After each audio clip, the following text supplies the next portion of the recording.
apa yang disampaikan Yai Imam tadi itu dengan bahasa saya. Itu kan perlu media.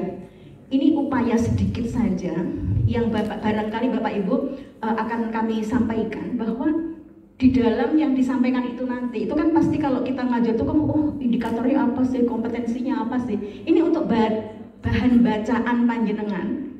Nanti kira-kira kalau saya memfasilitasi model ini, itu sebenarnya ada targetnya enggak sih? Nah ini Bapak Ibu yang akan kami berikan, bahwa tadi yang disampaikan itu ternyata saya ingin sampai di sini ya. Tadi kan ada menganalisis praktik anomali pendidikan, materi tadi itu Bapak Ibu. Dari materi itu sebenarnya itu target saya membisakan para fasilitator apa. Bapak Ibu kan perlu tahu, jangan sampai masuk kelas tanpa perencanaan. Nah ini diantara yang bisa memfasilitasi nanti, mudah-mudahan grafik ini akan kami berikan kepada Bapak Ibu biar nanti membantu, maksudnya membantu urutannya kayak apa ya. Kalau saya misalnya nanti memfasilitasi, ini ada apa, tapi jangan hal ini mendistrak ya Bapak Ibu. Sesuatu yang sudah luar biasa tadi jangan didistrak dengan hal-hal yang sifatnya teknik dan format.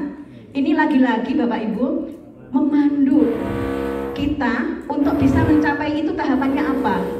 Tahapan nanti Bapak Ibu di akhir akan saya beri, bahwa meninsersi itu ada tahapannya. Tidak sesuatu yang pengetahuan itu tiba-tiba kan landing di hati kita, tetapi untuk di landing itu kan butuh piranti-piranti tadi itu, terus masuk indera. Tadi kalau di Ibu Mukofa kan ada untuk sampai di kolom akal dan seterusnya, itu kan ada sinergi. Ini inderanya dulu nih, saya tadi kan udah dapat di dalamnya.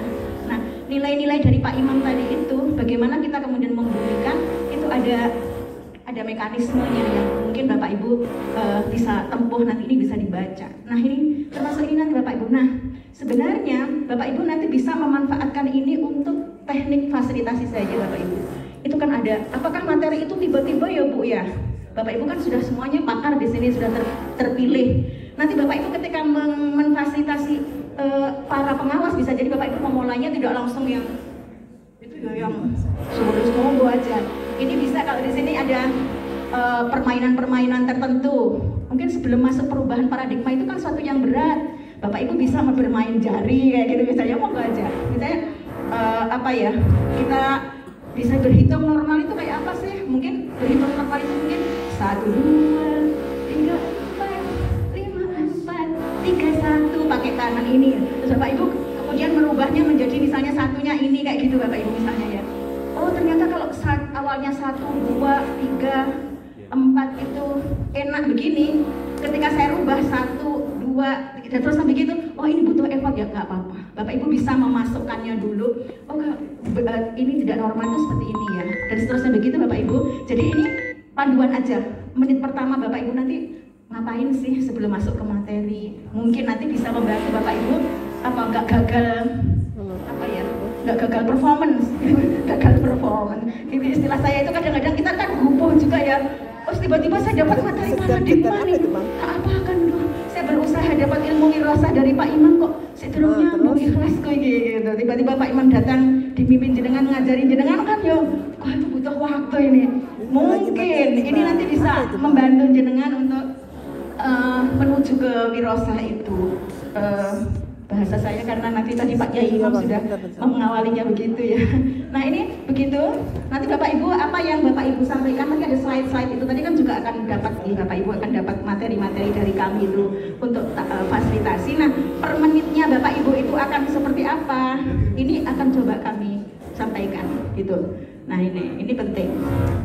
Nah itu per detiknya mau ngapain itu Bapak Ibu itu sudah ada di situ.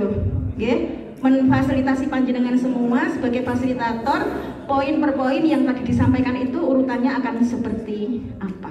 Nah yang nggak kalah penting juga Bapak Ibu, setiap tadi yang disampaikan, Bapak Ibu tidak akan mungkin menyampaikan itu berdarah daging sampai mendarah daging kalau jenengan sendiri sumber bacaan utamanya itu nggak tahu.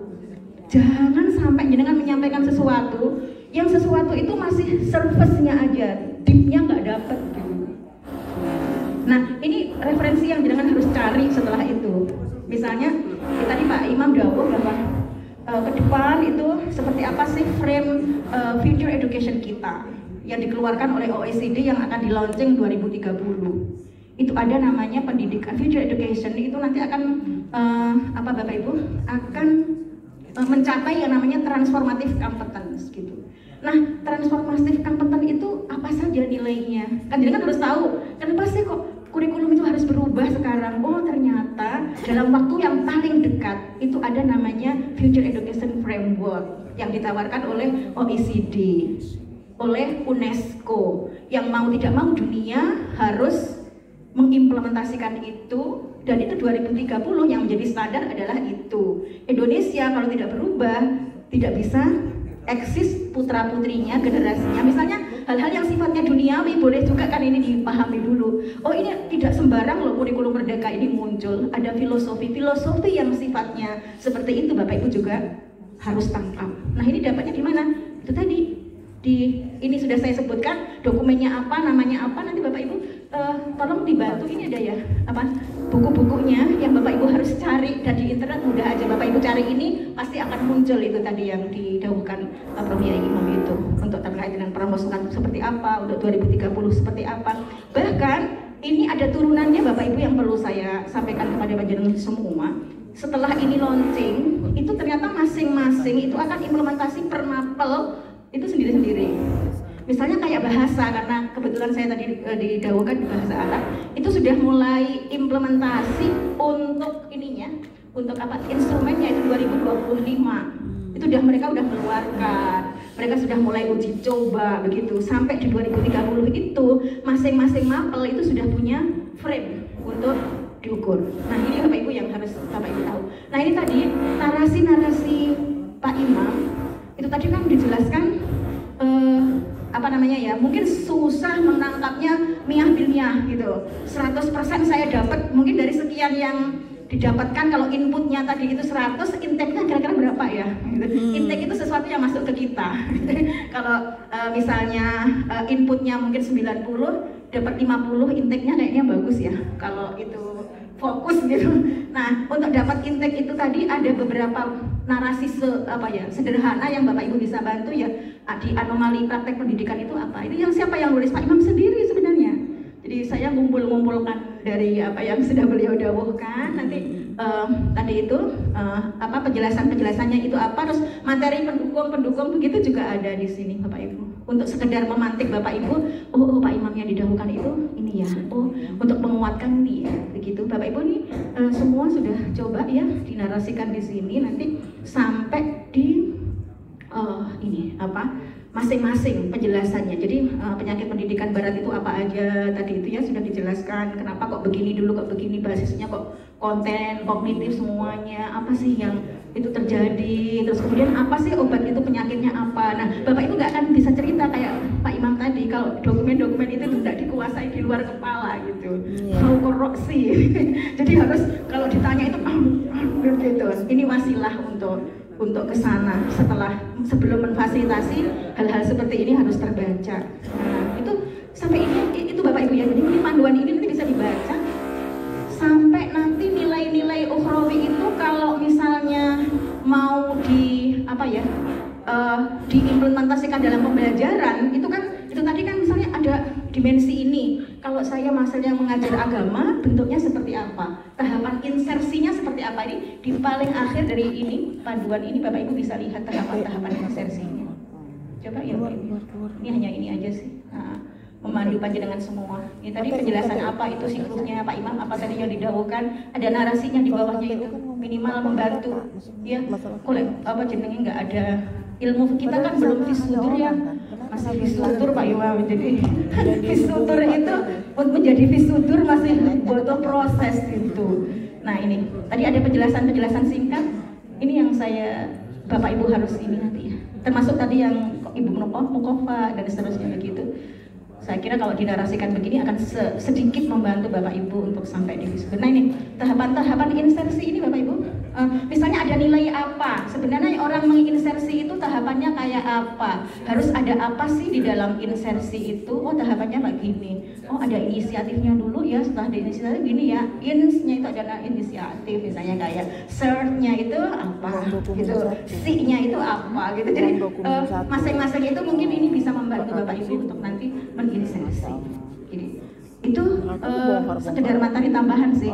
Saya berharap betul-betul apa yang saya sampaikan ini tidak mendistorsi apa yang sudah luar biasa tadi. Ya ini termasuk tadi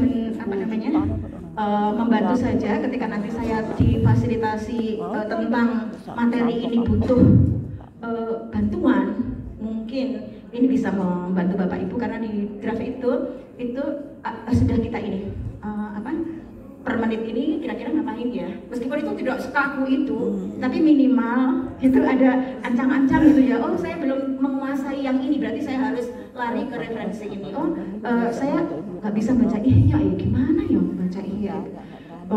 Saya dulu itu ngaji ihya itu di Cokoco Pak Iman, katanya orang Madura.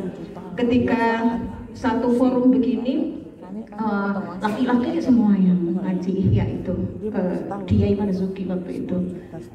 Sing wedok gak oleh ngaji ihya, aku gak payu rabi. Tuh. Kalau orang perempuan ngaji ihya kayak nggak payu rabi. Terus aku bilang, aku rabi dhisik dhewe. Saya bilang begitu. Jadi waktu itu bahasa Jawa, udah saya mau ikut aja. Nanti titenono saya kan akan nikah paling awal dibanding perempuan-perempuan yang lain yang nggak ikut ini. Jadi saya itu nggak ikut pamali itu. Pokoknya ya meskipun nanti nggak apa-apa kan perempuan ngaji ihya gitu. Itu guyonnya orang waktu itu. Jadi ini aja ya, usaha tadi itu, kalau misalnya di Ibnu Muqaffa itu pelibatan sebuah ilmu itu memang tidak dinafikan dari indera. Kita kan bisa menangkap satu ilmu pasti mulainya dari indera ya, untuk kemudian sebelum masuk ke ini. Kalau misalnya di Likona itu ada knowing dulu, melibatkan indera di knowing sampai kemudian nanti practicing itu. Kita juga tahu Syekh Izzuddin juga mengajarkan kita gitu ya, kalau ngajinya syarat apa itu syajaratul ma'arif wal ahwal, sebelum sampai menjadi ahwal kan ya pasti ada ma'rifahnya dulu. Gak mungkin saya itu bisa mensifati meniru rahmannya Allah minimal dalam bentuk yang itu kalau saya nggak tahu sebenarnya rahman itu kayak apa. Tetap aja yang seperti itu penting. Jadi ini untuk menjembatani menjadi ahwal, saya kira ma'rifahnya juga tetap dibantu. Jadi saya hanya membantu sedikit di mencapai yang tadi itu, menjadi sampai performan menjadi kiai imam itu kan pasti juga profiling seperti itu butuh waktu. Ini sedikit dari cara untuk sampai di situ. Mungkin itu Bapak Ibu, saya tidak akan